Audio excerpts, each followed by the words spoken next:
Scan for Sovi and straight A's only. Let's go!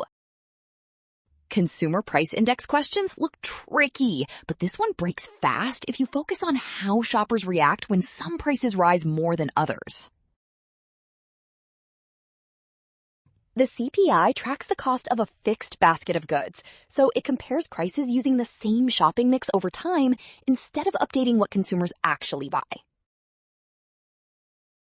Because that basket is fixed, the index misses substitution behavior when one item gets expensive and shoppers switch toward relatively cheaper alternatives, which softens their real increase in living costs.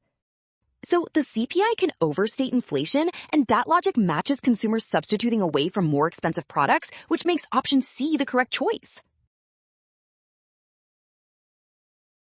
Well done, option C.